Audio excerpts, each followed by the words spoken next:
Salam sejahtera, selamat pagi. Anda sedang menonton Awani Pagi bersama saya Naila Huda dan Hafizi Rosli dengan berita yang anda perlu tahu sebelum anda memulakan hari anda. Kami akan bawakan perkembangan COVID-19 dalam negara. Kita juga akan bawakan sedikit tentang gangguan bekalan air di Selangor sekali lagi, dan kita juga akan bawakan apa keputusan Big Stage 2020 semalam. Dan kita akan mulakan dulu dengan kemas kini COVID-19 dalam negara yang masih lagi kita lihat kes baru mencatatkan angka 3 digit.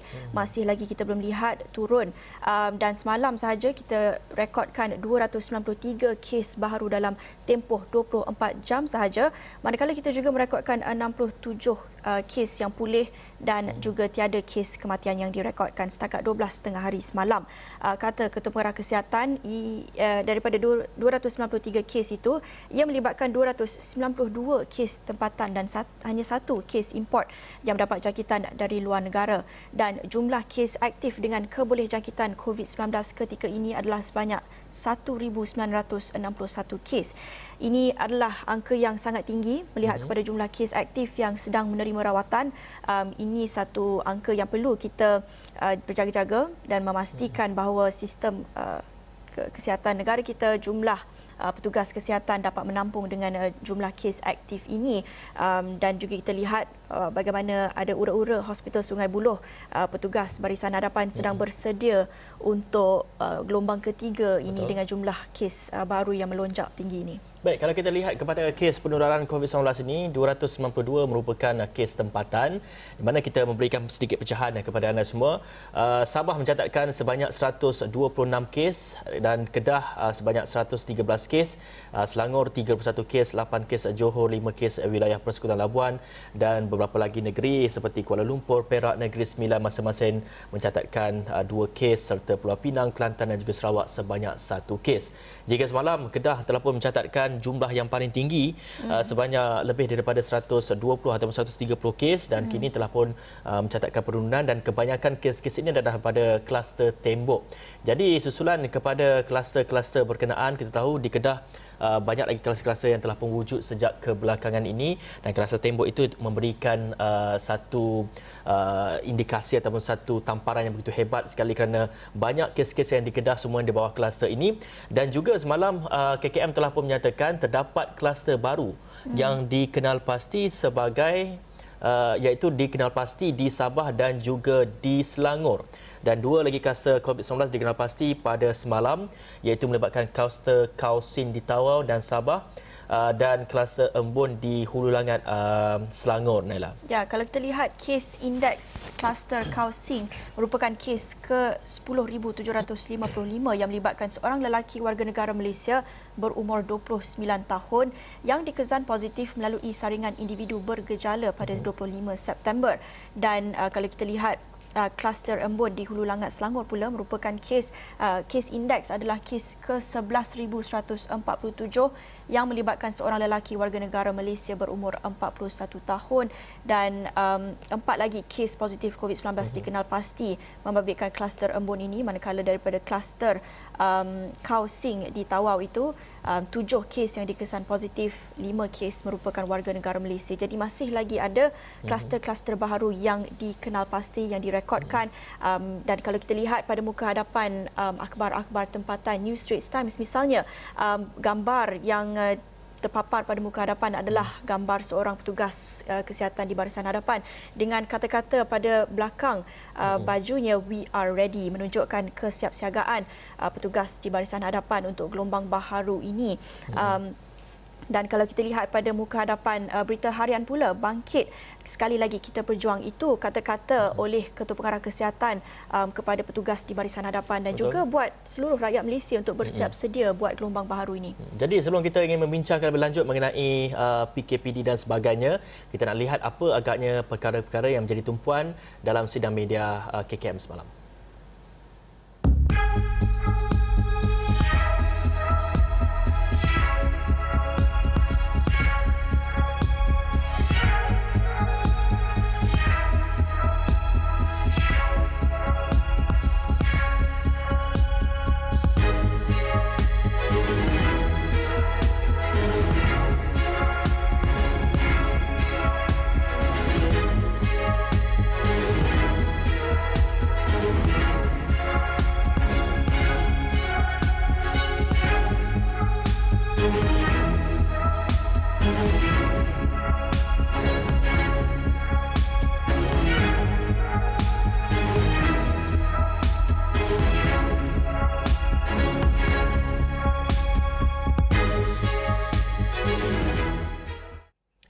Baik, itu sedikit sebanyak antara perkara-perkara yang menjadi tumpuan dalam sidang media KKM semalam, dan dalam masa yang sama dalam usaha kerajaan untuk memerangi COVID-19 ini melihat kepada kluster-kluster yang wujud, terutamanya kluster tembok di negeri Kedah. Jadi satu penguatkuasaan ataupun kerajaan akan melaksanakan perintah kawalan pergerakan diperketatkan bersasar PKPDB secara pentadbiran di kawasan penjara Alor selama 14 hari bermula 12:01 tengah malam tadi sehingga 6 Oktober. Pada 6 Oktober ini sehingga 2 minggu lagi, dan Menteri Kanan Pertahanan Datuk Seri Ismail Sabri Yaakob dalam kenyataan berkata pelaksanaan itu susulan peningkatan kes COVID-19 di kawasan berkenaan, dan ini kenyataan yang dikeluarkan oleh Datuk Seri Ismail Sabri Yaakob yang berkata PKPDB secara pentadbiran itu turut meliputi kuartus kaki tangan penjara, dan katanya lagi ia bagi membendung jangkitan dan juga penularan COVID-19 dalam kawasan tersebut serta membolehkan aktiviti pengesanan kes secara bersasar dilaksanakan, dan sepanjang tempoh itu juga sebarang pergerakan keluar dan juga masuk melibatkan kawasan itu termasuk lawatan oleh keluarga tahanan adalah tidak dibenarkan. Ya, dan kalau kita lihat kluster-kluster yang membabitkan pusat tahanan ini bukan pertama kali berlaku. Kita melihat pusat tahanan di Bukit Jalil, pusat tahanan imigresen juga ada tercetusnya satu kluster. Pusat tahanan Benteng Lahad Datu di Sabah juga tercetusnya satu kluster. Jadi ini wajar menjadi satu pengajaran buat kita seluruh rakyat Malaysia dan terutamanya buat pihak berkuasa untuk kita mengkaji semula bagaimana pusat tahanan ini diurus, bagaimana ruang yang disediakan buat banduan di pusat tahanan ini disediakan, tahap kebersihan, penjagaan kebersihan di pusat-pusat tahanan tersebut, kerana ada beberapa pakar yang mencadangkan supaya kita melihat semula dan kita mungkin menjalankan satu reformasi ataupun perubahan terhadap pusat tahanan ini supaya ruang dan kebajikan banduan ini dapat dijaga, kerana kalau kita lihat mungkin kalau bukan kerana kebajikan banduan itu sendiri, kita lihat boleh tercetus satu kluster baru yang boleh menular keluar kawasan penjara tersebut apabila terkena kepada petugas-petugas di pusat tahanan itu dan kemudian kepada ahli keluarga yang berkunjung ke pusat tahanan. Jadi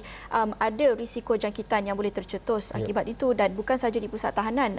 Sebelum ini kalau kita lihat tempat tinggal buat pekerja asing juga tercetus beberapa kluster. Jadi ini adalah masa untuk kita sama-sama membuka mata dan kita sedar apa sebenarnya situasi di pusat tahanan ini sebenarnya yang perlu kita lihat dan simak semula. Baik, dan bercakap mengenai kawalan sempadan juga, Datuk Seri Ismail turut menyatakan Ops Benteng telah pun berjaya melakukan tangkapan melibatkan 76 pendatang asing tanpa izin parti dan juga satu penyeludup. Dan beliau berkata pasukan ATM Regimen Pertama Kor Armor Diraja telah menahan 27 parti atas kesalahan tidak mempunyai dokumen pengenalan diri yang sah serta cuba keluar dari Malaysia melalui jalan yang tidak diwartakan di sekitar Hotel Tiara Desaru Bandar Penawar Johor. Dan itu sedikit maklumat kita melihat kepada parti-parti yang datang ini, mereka sebenarnya kita tidak tahu dari segi dokumentasi mereka, begitu juga dengan tahap kesihatan mereka. Adakah mereka datang ini, mereka ini bebas daripada COVID-19 ataupun tidak, kerana mereka ini masih lagi bergiat aktif nampaknya. Jenayah rentas sempadan ini ada cubaan-cubaan untuk memasuki negara kita.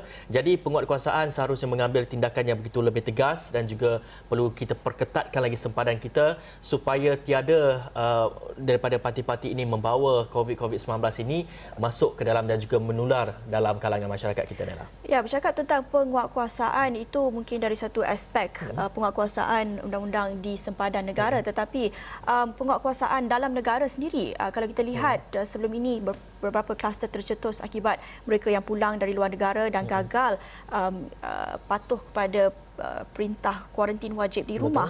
Dan ini sekali lagi kita lihat menular di media sosial apabila seorang lelaki bergelang merah jambu, gelang pink, ditahan ketika makan di restoran di Rawang. Seorang lelaki bergelang merah jambu ditahan ketika sedang makan di sebuah restoran di Bandar Tasik Puteri Rawang pada malam Sabtu. Menurut Ketua Polis Daerah Gombak, Asisten Komisioner Arifai Tarawih berkata tangkapan dibuat berdasarkan maklumat daripada orang ramai. Itu kerana penting untuk kita sama-sama jadi mata dan telinga melihat dan memerhati sekiranya ada mereka di masyarakat di luar sana yang memakai bukan sahaja gelang merah jambu tetapi ada terdapat warna-warna lain juga. Dan kita lihat laporannya, lelaki berusia 52 tahun itu ditahan kira-kira jam 7.30 malam di restoran berkenaan, dan siang makan mendapati lelaki tersebut diarahkan menjalani kuarantin di rumah bermula semalam. ataupun 2 hari lepas hingga 16 Oktober depan selepas ujian saringan COVID-19 di KLIA 2 dan keputusannya masih belum diterima. Ini apa yang dibimbangi oleh pakar-pakar kesihatan sebelum ini apabila perintah kuarantin wajib dikenakan terhadap mereka yang pulang dari kawasan-kawasan berisiko terutamanya di Sabah. Kita tak tahu di mana punca ataupun di mana datangnya lelaki tersebut, sama ada kawasan berisiko ataupun tidak, tetapi melihatnya ada gelang merah jambu itu tersebut melihat menjelaskan bahawa ini satu risiko jangkitan yang mungkin didapati positif, tak dapat lagi keputusan tersebut. Dan kalau dapat keputusan pertama pun ada kemungkinan dapat keputusan negatif dan kemudian didapati positif. Jadi risiko itu amat tinggi lagi. Dan pakar-pakar kesihatan sebelum ini juga telah pun memberi saranan kepada kerajaan untuk proses kuarantin ini dilakukan di tempat yang berisolasi, maknanya diasingkan, bukan di rumah. Kerana kita melihat kepada kegagalan kepada individu-individu yang tidak bertanggungjawab ini, sebagai contoh di negeri Kedah melibatkan kluster Sibagangga itu, kesannya melibatkan wujud kluster-kluster baru seperti kluster di Napoh dan sebagainya telah mengakibatkan pelaksanaan PKPDB ini dan sekaligus telah merencatkan sedikit sebanyak ekonomi di sana, begitu juga sedikit sebanyak merencatkan dari segi pendapatan keluarga-keluarga B40 dan juga miskin dan sebagainya. Itu antara kesan-kesan yang dapat kita lihat, melihat kepada kegagalan individu-individu ini gagal mengkuarantinkan diri mereka di rumah, dan saranan daripada pakar kesihatan ini harus dilihat, dan kita ingin melihat kepada ini merupakan usaha kita untuk mengelakkan daripada penularan COVID-19 lagi dalam kalangan masyarakat kita. Nala. Ya, ini sebenarnya tepat ramalan seorang pakar. Kalau kita lihat laporannya di astroawani.com, kata seorang pakar ini, pakar perubatan dan kesihatan awam Dr. Khor Swee Keng, katanya tahap pematuhan prosedur operasi standard SOP dalam kalangan rakyat amat tinggi. Namun sejak kebelakangan ini pematuhannya dilihat tidak begitu membanggakan seperti sebelum ini, terutamanya membabitkan mereka yang pulang dari Sabah. Mungkin terdapat sedikit kekeliruan yang menyebabkan perkara itu terjadi, terutamanya melibatkan tempoh kuarantin. Katanya sejak kebelakangan ini apabila ramai orang balik dari Sabah, pemimpin, ahli politik mahupun rakyat jelata, pematuhan SOP tidak begitu tinggi. Mungkin ada sedikit kekeliruan, pematuhan kuarantin tak perlu 14 hari sebab kalau balik dari luar negara kena kuarantin 14 hari dan buat 2 ujian. Tetapi kalau balik dari Sabah pula, kawasan yang berisiko tinggi hanya memerlukan 1 ujian dan boleh juga dibenarkan keluar ataupun dibenarkan tidak perlu patuh kepada kuarantin 14 hari itu, dibenarkan tamat kuarantin 14 hari pada masa yang lebih singkat, seperti mana kita saksikan beberapa ahli politik yang pulang setelah berkempen pada pilihan raya negeri Sabah. Mereka kata keputusan pertama dikatakan negatif, jadi mereka dibenarkan keluar dan tidak perlu patuh kepada 14 hari kuarantin wajib. Ada setengah individu dan ahli politik lain yang mereka lihat walaupun keputusan negatif, mereka masih lagi ingin duduk di rumah pada 14 hari jumlah yang dicadangkan oleh pakar-pakar itu. Dan ini merupakan inisiatif mereka sendiri. Ada yang walaupun selepas didapati negatif setelah ujian saringan swab test itu dijalankan untuk kali pertama dan mereka juga tidak mempunyai gejala, tapi inisiatif mereka sendiri, tanggungjawab mereka sendiri untuk terus mengkuarantinkan diri mereka sehingga 14 hari, dan usaha ini harus juga diikuti. Kita melihat kepada walaupun perintah daripada kerajaan selepas daripada swab test yang pertama dapat result kita negatif dan tiada simptom, mereka boleh bebas daripada kuarantin dan sebagainya. Tapi sedia maklum, anda boleh mengambil inisiatif ini sebagai langkah berjaga-jaga untuk kita tidak menyebarkan lagi ataupun mungkin potensi ataupun risiko itu dapat dikurangkan. Satu inisiatif bagi membendung COVID-19 ini adalah apabila pelajar mahasiswa di seluruh Malaysia tidak dibenarkan berdaftar di universiti dan itu tercetus kemarahan pihak mahasiswa mereka sendiri dan juga tercetus inisiatif rakyat untuk menyalurkan bantuan buat mereka. Dan ini pula satu inisiatif yang digerakkan oleh Kementerian Pengajian Tinggi apabila mereka bersama dengan kerjasama syarikat-syarikat penerbangan umum akan memansuhkan caj tambahan bagi penjadualan semula tiket penerbangan bagi mereka yang ingin pulang ke kampung halaman dan tidak dapat duduk di kampus di universiti. Dan itu pengumuman mereka semalam, kerjasama bersama dengan AirAsia dan juga Malaysia Airlines bersetuju memansuhkan bayaran tambahan itu untuk bekerjasama menguruskan pelajar yang terjejas. Jadi mereka, pelajar yang terbabit, diminta menghubungi IPT masing-masing untuk mendapatkan maklumat berhubung perkara itu sebelum tarikh akhir pada 30 1 Disember ini. Dan ini mengulas mengenai dilema yang dihadapi para pelajar dan ibu bapa ekoran tindakan KPT yang mengumumkan penangguhan pendaftaran secara fizikal ke IPT bagi sesi baru pengajian bulan ini, dan tercetus kemarahan di media sosial kita dapat saksikan. Jadi ini mungkin satu inisiatif, satu langkah yang wajar melihat bantuan dan juga bagaimana mereka faham tentang keluhan rakyat, keluhan pelajar yang susah, yang mungkin juga tiada wang poket untuk menampung kos mungkin kalau sekiranya mereka terpaksa menjadualkan penerbangan lain. Dan kalau kita lihat juga beberapa inisiatif yang diambil oleh beberapa universiti, sebagai contoh UiTM sebagai contohnya memberikan wang saku sebanyak RM100 tambahan, dan ada juga beberapa lagi universiti melakukan inisiatif yang sama. Begitu juga kesepakatan antara rakyat Malaysia yang membantu menghulurkan bantuan untuk menawarkan dari segi pengangkutan dan sebagainya. Dan dalam masa sama kita juga perlu lihat kepada beberapa universiti nampaknya telah pun menutup ataupun menghentikan sedikit operasi mereka. Sebagai contoh UUM telah pun menutup sehingga 8 Oktober 2020. Begitu juga dengan UNIZA menutup untuk kerja-kerja nyahkuman dijalankan di seluruh universiti itu. Itu antara perkembangan kita melihat kepada disebabkan oleh pendaftaran pelajar yang telah pun ditangguhkan baru-baru ini, yang sedikit sebanyak mendapat ketidakpuasan hati dari segi pelbagai pihak melihat kepada keputusan yang diambil itu begitu singkat sehingga merencatkan sedikit perancangan pelajar-pelajar ini untuk hantar dan juga pulang kepada pelajar ini semua. Dan untuk itu banyak lagi perkembangan kita akan bawakan. Selepas ini kita akan berehat dulu seketika, kita kembali selepas ini.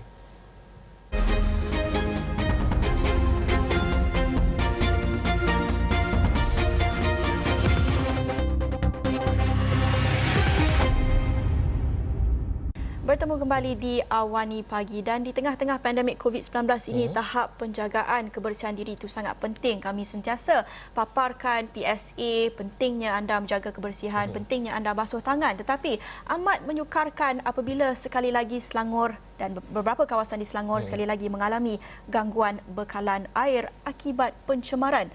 Baru sebulan sahaja kita mengalami gangguan bekalan air secara besar-besaran akibat pencemaran di Sungai Gong. Sekali lagi kita lihat Petaling, Hulu Langat, Kuala Langat dan Sepang mengalami gangguan bekalan air, iaitu sebanyak 274 kawasan bermula petang semalam, dan ini menjejaskan lebih 300,000 pengguna. Dan kata pihak Air Selangor, penutupan loji tersebut terpaksa dibuat ekoran insiden pencemaran air mentah di Sungai Semenyih yang menjadi sumber air mentah ke loji itu. Dan ini berdasarkan laporan Lembaga Urus Air Selangor Luas, dan tindakan untuk mengenal pasti punca pengamaran air mentah di sepanjang Sungai Semenyih sedang giat dijalankan. Itu laporan mereka setakat semalam. Tetapi kalau kita lihat laporan luas sendiri Lembaga Urus Air Selangor, mereka menyatakan pihaknya mendapat laporan terdapat bau tidak normal seakan bau bangkai yang dikesan di Sungai Semenyih dan Sungai Langat. Dan ini menerusi ciapan mereka di laman Twitter sekitar jam mereka memuat naik ciapan mereka agak lambat sebenarnya, sekitar pukul 7 ke 8 macam tu, dan sebenarnya gangguan bekalan air itu telah berlaku 1 jam sebelum itu. Jadi pemakluman yang sedikit lambat, walaupun mereka memaklumkan kepada pengguna terus cek aplikasi untuk update terkini, tetapi tiada kemas kini itu di aplikasi tersebut. Dan melihat kepada insiden ketiadaan air di beberapa daerah di Selangor ini, pihak media juga mendapatkan Menteri Besar Selangor sendiri, Datuk Seri Amiruddin Syari, dan katanya berdasarkan kepada siasatan awal, punca pencemaran di Sungai Semenyih dan juga Sungai Langat berpunca daripada kawasan perindustrian di Negeri Sembilan. Dan kata beliau, usaha sedang dilaksanakan bagi membersihkan sumber air sekaligus memulihkan bekalan air secepat mungkin. Dan beliau hadir melawat loji rawatan air Sungai Semenyih pada Ahad malam tadi, dan turut disertai Menteri Alam Sekitar dan Sumber Air Datuk Seri Tuan Ibrahim Tuan Man. Sebanyak 274 kawasan dari 4 wilayah mengalami gangguan bekalan air tidak berjadual selepas loji rawatan air Sungai Semenyih dan Bukit Tampoi terpaksa dihenti tugas sepenuhnya. Dan difahamkan Naila juga, perumahan Naila tiada air malam tadi, bagaimana agaknya boleh survive? Ya, malam tadi, dan tinjauan saya di rumah saya sendiri setakat pagi tadi dah ada air, jadi jangan risau. Penjagaan kebersihan diri saya setakat pagi ini masih lagi dapat dijaga. Dan berbau harum saya sebenarnya. Tapi inilah masalahnya, kita lihat sekali lagi masalah pencemaran menjadi punca kepada gangguan bekalan air, bukan saja melibatkan individu seperti saya yang mungkin boleh boleh nak katakan boleh tahan lagi lah kalau tak mandi sehari itu boleh tahan lagi, tetapi ini melibatkan perniagaan, sektor-sektor perniagaan, premis perniagaan yang terpaksa ditutup. Kalau kita lihat pada awal September, hanya sebulan lalu sahaja, banyak premis perniagaan yang terpaksa ditutup, restoran, mereka lagi-lagi terjejas akibat PKP, pandemik COVID-19 yang dilaksanakan. Jadi ini lagi satu tamparan hebat buat mereka, buat perniagaan dan juga individu-individu seperti saya sendiri, lagi-lagi di tengah-tengah pandemik COVID-19 ini. Jadi kita harap tindakan undang-undang yang lebih tegas dapat dikenakan terhadap pihak industri yang didapati bertanggungjawab, kerana ini bukan kali pertama dan mungkin tindakan yang lebih kuat akan menghantar mesej yang lebih besar, amaran buat pihak industri di luar sana agar tidak mengulangi insiden tersebut. Dan itu kerana isu alam sekitar ini sangat penting, dan semalam sebenarnya kita meraihkan Hari Haiwan Sedunia, dan satu laporan khas special report yang disediakan oleh wartawan Rahimah Abdullah sangat menarik, menceritakan tentang penganiayaan dan penderaan haiwan. Hafizi, satu isu yang sangat besar di negara kita. Betul. Dan kalau kita bercakap mengenai penganiayaan dan juga penderaan, melihat kepada laporan yang disediakan oleh rakan tugas kami Rahimah Abdullah yang mengupas isu ini, katanya haiwan peliharaan seperti anjing begitu dengan kucing sering menjadi mangsa kepada penganiayaan dan juga penderaan ini. Begitu juga dengan kalau kita lihat kepada haiwan-haiwan liar seperti monyet, kera dan sebagainya, kebanyakan individu-individu yang menganiaya haiwan-haiwan ini adalah disebabkan oleh beberapa sebab. Pertama adalah disebabkan mereka mempunyai masalah mental dan fizikal. Kedua adalah mereka rasa seperti dapat mungkin kalau kita ataupun mungkin bagi individu itu dengan menyeksa haiwan, dia memberi satu kepuasan bagi mereka dan juga mereka dapat melemparkan kemarahan mereka terhadap haiwan. Dan ini satu perkara yang perlu kita lihat dari sudut psikologi sebenarnya, Naila. Ya, bekas ini bukan hanya kerana isu-isu ataupun tindakan undang-undang yang dikenakan bukan sahaja perlu menghukum mereka, tetapi mungkin kita perlukan penyelesaian yang melihat kepada isu pokoknya sendiri, iaitu isu-isu mental. Mengapa mereka ada kehendak itu, mengapa tendensi itu bermula, di mana ia bermula, adakah ia faktor keluarga atau faktor persekitaraan. Jadi isu sebenarnya adalah isu kesihatan mental yang mungkin kita belum pernah lagi mempunyai pendekatan sebegitu terhadap isu-isu penganiayaan haiwan ini. Tapi saya kira Hafizi, cukup kita bincang tentang isu-isu politik, isu-isu pencemaran dan alam sekitar ini. Mungkin kita boleh menceriakan sedikit pagi anda dengan cerita hiburan. Hafizi, kita ada laporan daripada Big Stage 2020 semalam. Siapa agaknya yang menang Big Stage semalam, Hafizi? Tepati ramalan, Azam Sham juara Big Stage 2020. Ini selepas 8 minggu berentap, dan peserta Azam Sham telah dinobatkan sebagai juara Big Stage musim ketiga, sekaligus menafikan kedudukan pesaing terdekat Khodi Rani, Dini Rashid dan Usop. Nampaknya kesemua lelaki pada semalam bersaing untuk mendapat ataupun kejuaraan itu. Dan Azam Sham tampil menyampaikan 2 lagu tugasan dengan tema Ultimatum, iaitu Aku Bidadari Syurgamu dan Granite nyanyian Bruno Mars. Dan Azam bergelar juara menerusi markah terkumpul daripada juri dan juga markah undian penonton. Dan hasil kemenangan itu, Azam berjaya membawa pulang wang tunai RM100,000 beserta trofi, manakala naib juara pula yang dimenangi Usop berjaya merangkul hadiah wang tunai RM50,000 bersertakan trofi. Dan kalau kita lihat sebenarnya apa yang dikatakan oleh Siti Nurhaliza, kerana kalau kita lihat Azam Sham membawa lagu Aku Bidadari Syurgamu bukan satu lagu yang mudah sebenarnya, dan terutamanya lagi depan-depan Datuk Seri Siti Nurhaliza sendiri pasti satu detik yang amat menggetarkan. Tetapi cubaan beliau untuk menyanyikan lagu tersebut sebenarnya mendapat pujian oleh Siti sendiri. Kata Siti, beliau sangat menghargai persembahan yang sangat bertenaga daripada Azam Sham itu, dan Azam terima kasih kerana menyampaikan lagu saya dengan cara tersendiri. Itu kata-kata beliau sendiri melalui Twitter. Terima kasih kerana menyampaikan lagu saya dengan cara tersendiri. Saya sangat hargai dan doa saya Azam mendapat kejayaan malam ini, dan memang tepat beliau berjaya digelarkan juara Big Stage 2020. Dengan itu kita nak tinggalkan anda dengan dendangannya Bidadari, Aku Bidadari Syurgamu oleh Azam Sham, pemenang Big Stage 2020. Dengan itu kita akhiri Awani Pagi di sini bersama saya Naila Huda. Saya Hafizul Rosli. Assalamualaikum warahmatullahi wabarakatuh.